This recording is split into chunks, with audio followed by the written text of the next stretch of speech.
Oh, all right, Tracey Vaccarino, welcome to Empower Network TV. Take two today. Yes. We tried to do this when I was on Starbucks Wi-Fi. A lot of people were on it. And so Tracey agreed to do this later. Thanks, Tracey, for being flexible. And I just found out you were a gymnast when you were a kid, so you probably were I flexible. I So still am. I can still do a split. Come on. I can't even get anywhere. Okay, well, mad respect, mad respect. All right, so owning my reality, and is in owning your reality. I'm excited to hear what you have to say about this because I know that you got the reality creation game going on too, which people are going to be interested in hearing about. So set this up for us. Who are you, or why are you here? What are you doing in the world? What's driving you? Okay. So my name is Tracey Vaccarino. I was an interior designer slash interior architect up until very recently. And then through a whole string of wild events, I realized, okay, I love design and architecture, but I really want to be of value in a different way now and help people to break out of the conditioning and programming that we've all been subjected to and to really realize and materialize those wild dreams, their big visions from their most authentic self. Because you really can't do that if you're trying to work from this place of unloved and unworthy. So that's the issue that most of us have because we keep hitting these limits. So Oh, that, I mean, like there's a lot that happened in between there that made me choose to do this, but it's it's a lot. I don't know. I don't know if you want to go there. well, let me just first dig into this. So you went from interior design, interior architecture. Yeah, so an interior designer can do everything that an uh-oh, are you there? I am. Yep. I don't see you. Just Something happened. There, there you're back. we go. Basically, an interior designer does everything that an architect does, except for on the outside of a building structurally. So I can draft up a whole set of construction documents and just have an architect look at it. And if there's any corrections I need to make, I correct it, but he puts his stamp and then it's done.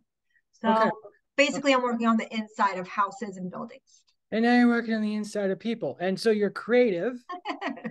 You're creative and you like designing things. So tell us about the reality creation game. Yes. So it came about after I had this attunement session, which is just a way of kind of like regulating and clearing your body and connecting back to your soul. And in that space, because you're kind of just like in the present, you get all these downloads. And so that's what happened. And it came to me, and I was like, wow, like, wouldn't it be fun to kind of have this way of creating in the world every day, but make it fun? Because when you say, okay, I'm going to create my reality, somebody, first of all, there's so much resistance to that. There's so much fear, there's so much programming that's in that. So, what if we can make it into a game, almost like you're getting little like stars, you're unlocking different things? Because I would love for people to stay the course and actually have these big breakthroughs and transformations, which you hear in so many courses that people are not engaged, they drop out early. So having it set up like a game, I think that like right off the bat, now people are engaged. They're like, huh, I get to create my reality and play it like a game, which theoretically is what we're all doing anyway. I love that you say that because I love games. So how are you gamifying this? Can you get even more granular? Yeah, I'd like to hear. Yeah. So like a quick example would be, okay, if I want, I'm working in the area of opening up my heart now because I realize that these stories are not who I am. I'm going to open up my heart. And so, like, what are some things I can do throughout the week? What are some heart opening exercises? And then we go out and we do these different things. And then, based on if you've completed them or not, and everybody's completing them, you go up a level. And then from that, you get to unlock something. Maybe you unlock a meditation Maybe you unlock, a self-love boot camp kit for you, to make it like that. Or maybe it's you want to tell your reticular activating system, instead of looking for all the negative, to look at the positive stuff. Look at how many times I've been successful today. And so you go on the mission for that day, like every time that something is going your way. So it's training your brain, doing all that mindset work, doing emotional clearing work, but making it fun, because what we know of it so far, it's not that much fun. It's not so much fun to do inner child work and shadow work. That's something that people are very fearful of. So I want to make it so that it actually can be fun and so gratifying, just to release all of this energy and emotion and then have this relationship back with your little self. I mean, Do you so think yeah. do you think it's hard, or do you think it's our perception of it? Yeah, you're right. It is the perception, because it's whatever you want it to be. Some people do have it built up as, oh my gosh, this is going to be agonizing. I'm not even going to attempt it because this, and this happened in my childhood and I don't want to go back there. And there's ways that you can circumvent it so you don't have to relive a horrible memory. And then there's, looking at it from a different perspective, where it's basically, I'm releasing a program, something was projected onto me that's not even me. And I'm also having this beautiful relationship and this reunion with this younger me, this inner child that's always coming up whenever I'm triggered. That's your inner child. So it is perception, 100%. I've been going through this with different coaches in the academy or the main group. 3 or 4 of them that have taken, I've some of them have hired to take me through some integration work, and I've found it to be some of the most powerful stuff I've done. And I didn't realize, and I still don't fully see it, but I didn't realize, number one, how important it is. Number two, how amazing it would be. And number three, how it was for me at least, just kind of removing layers off of something that always was there, that once you get down to it, it's not foreign. You remember it is you, but it's like it got covered up by clouds or something. Yeah. Yeah. I feel like sometimes I liken it to, I'm wearing all these layers of like wet, cold blankets, and they're just like on me. And then you're like, oh God, no, get off. This isn't me. How did you do? How did you get? Because your eyes light up quite a bit. So, have you always been this? What was a catalyst that helped you do this? How did you get to this place? So I was married, and that was at the end. I didn't realize, I knew, but I didn't know how bad it was. It was an emotionally and financially abusive marriage. And then after that, I got into an even worse relationship. And I was saying, like, wow, like, okay, I'm the common denominator. It's not everybody else. Like, what's going on? Why is this happening? Which always happens. You have different relationships, different circumstances, and it's like the face has changed, but the underlying theme is always the same. So I started to like just kind of like, I don't know what I was doing, but I kept seeing Dr. Joe Dispenza pop up. And I was like, who is this guy that's just like popping up all over the place? And then I saw a couple of interviews that he had done. And then I was just like, oh my gosh, I got to go see this man. And I did. And that's when all of this stuff started happening, because I was learning how to meditate and connect to my soul. And I really connected to my soul. I started having all of these visions and downloads. And even at one point I was like, this can't be real. Like, this can't be real. But I actually connected with my sister, who in the middle of the night, I woke up. I wasn't asleep, but I had this vision of her. and she was hysterically crying in the vision. And so much so that I was like, oh my gosh, I want to call her, but it's 3 in the morning. And the next morning I call her. I was like, are you okay? I had this horrible dream. And she's like, it's so weird that you say that. I had a dream about us last night. I was crying. The two of us were fighting. I was like, there's, I mean, like I saw it. I saw it. And while that was going on, there was a whole bunch of other stuff going on in the vision that I don't even want to talk about because it was wild. so so doing meditation work changed me, and that's when I really realized, oh yes, I am a soul and I have a body.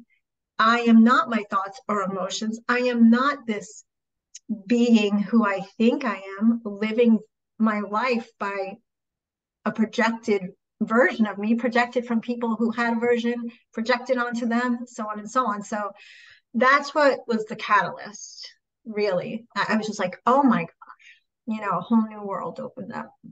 I love that you said, I love that you took ownership and said, you're the common denominator. Res- Respect, number one. And then number two, yeah, I totally understand. After my mom passed, I was in Calgary, Alberta. She came and visited me 3 times after she had died and said things to me while I was awake I was meditating. I was quieting myself and listening. And so it's outside the box. It was outside of my box, but now I've experienced it. So what does your life look like now that you have this, you're on this process of awakening, and now you've shifted careers. Where are you going next? What's in your sights? Yeah, so there's a lot. I mean, I would love to have this in schools so that people, young children, are learning, obviously, that they can create their own reality and learn about what their emotions and their thoughts are, and what the value is of that, and how not to like get caught up in it. And then I would love to see these holistic centers all over where people can go as families to learn everything from meditation to breath work to learning all of these different modalities to just free themselves from their mind and from the the way we've been living this paradigm. Mm. um yeah, and yes, that's where we're starting. Who would you like to connect with in this community? So there's different types of people, not just business owners and not, but like specifically personalities. Who do you want to connect with? Hmm. People who are really people who are visionary, who see the bigger picture, who know that there's just limitless potential, and who have this perspective that this is why we're here. And this is going to just not only impact us right here, right now, and our families, but for future generations to come, and who are just like happy to be here and want to do amazing things in the world, to bring about big change, and knowing that that starts with them, knowing that they are the one that's projecting it out into the field. So people that have a vision, a powerful vision, and who know that the only way to get there is to really surrender to God, to the universe, and play. Wow. Well, I'm so thrilled you're a part of this community. And personally, there's a number of things you've said that I really resonate with. So thank you. Closing remarks to those watching. I'm going to be tagging you in this. Feel free to put in the comments after I tag you any links you got and all that. But what is last statements? I think the most important thing is to just know that you are a beautiful spark of the creator that created everything. That's who you are. That's what you are. And there are no limits to what you can do. Like, you're so powerful. And I can't believe I'm getting teary, but I can. And it's just a matter of time before you overcome whatever resistance it is that right now that you're hitting up against, because that resistance is just an old identity. And it's just coming up to remind you that that's not who you are. That's it. You've done a lot of mindset work to say a lot of the things you've said tonight because you're not playing the victim, you're taking responsibility. And the way you're actually looking at things and articulating things, at least to me, says that there's a lot of work you've already done. So Yes. you're well on your way. Okay, Tracey Vaccarino. Um, Thank you for being you and thank you for being here. I'll be tagging some people in this interview that I think I need to connect you with. And who knows, maybe there is some game that you and I can create together in this community. I love creating games. I have game host on my Facebook profile because Oh, that's so funny. I love creating games. So I would love that. Family Feud.